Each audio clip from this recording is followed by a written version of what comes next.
જે પ્રકારે કલાકારોના વિવાદ સામે આવી રહ્યા છે, સૌથી પહેલા વિવાદમાં આવ્યા હતા દેવાયત ખવડ અને બ્રિજરાજ દાન ગઢવી. માંડ તેમનો વિવાદ છે શાંત હજુ પડ્યો નથી, ત્યાં કીર્તિદાન ગઢવીનો વિવાદ સામે આવ્યો હતો. તે વિવાદનું મૂળ બન્યા હતા અને ત્યારબાદ હવે ફરી એક વખત જ્યારે વિધાનસભાની મુલાકાત માટે કલાકારોને બોલાવવામાં આવ્યા ત્યારે વિક્રમ ઠાકોર છે તેમણે નારાજગી વ્યક્ત કરી છે અને ફરી એક વખત કલાકારોનો વિવાદ સામે આવ્યો છે. કલાકારોના વિવાદમાં કીર્તિ પટેલની પણ એન્ટ્રી થઈ છે, ત્યારે એની વાત કરવી છે આજે. નમસ્કાર, આપની સાથે હું ભગવતી વિશાવડિયા.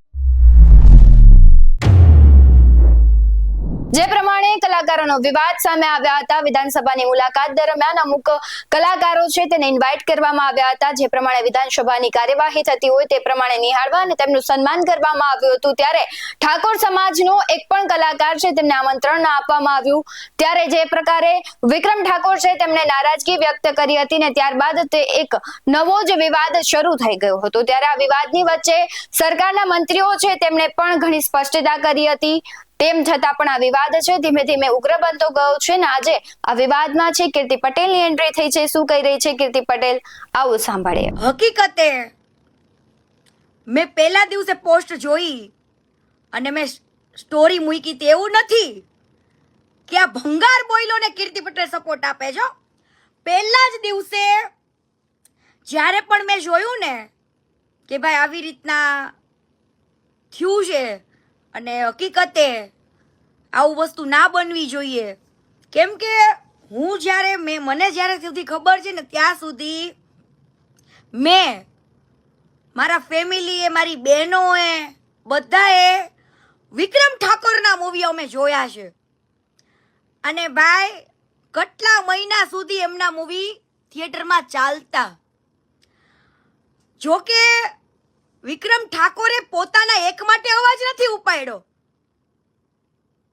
એમને એક માટે અવાજ નથી ઉપાડ્યો, પણ એમને એમના અવાજ થકી એવા હરેક કલાકારોને જેને નથી બોલાવ્યા ને એના માટે પણ અવાજ ઉપાડ્યો છે.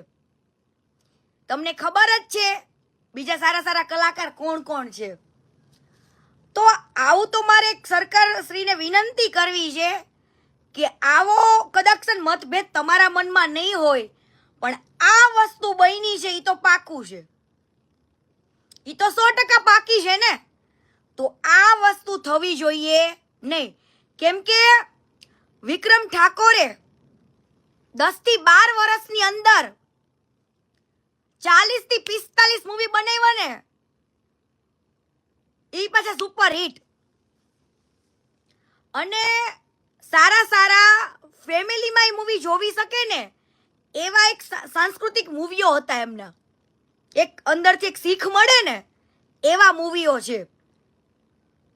કદાચ એ બધા વીઆઈપી લોકોને ખબર નહીં પડે, પણ આજે મેં ખુદ એની મૂવીને નિહાળેલા છે અને એટલા માટે મને ક્યાંક ને ક્યાંક એવું લાગે કે જ્યારે ગુજરાતી ઇન્ડસ્ટ્રીઝ સાવ પડી ભાંગી હતી ને ત્યાર વખતે જોરો હવાસમાં એક જ નામ ગાજતું હતું વિક્રમ ઠાકોરનું.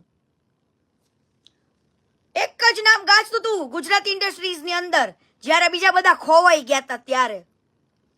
અને એમને સારા સારા મૂવી તો બનાવ્યા, પણ સાથે સાથે મૂવીના તમામ સોંગ સુપર હિટ એમને ગાયા છે. અને આજે વાલા એની કદર ના થાય એટલે એની કલા ઉપર કોઈ વ્યક્તિએ લાફો માર્યો હોય ને એવું ફીલ થાય. ભલામણ અહીંયા વાગે, અહીંયા ક્યાં વાગે? અહીંયા વાગે.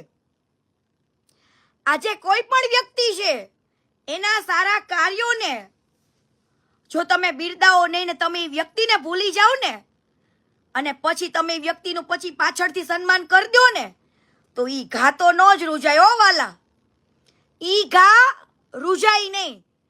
આજે વિક્રમ ઠાકોરે અવાજ ઉપાડ્યો પણ લોકોને એમ છે કે આમ ને તેમને, પણ એને હરેક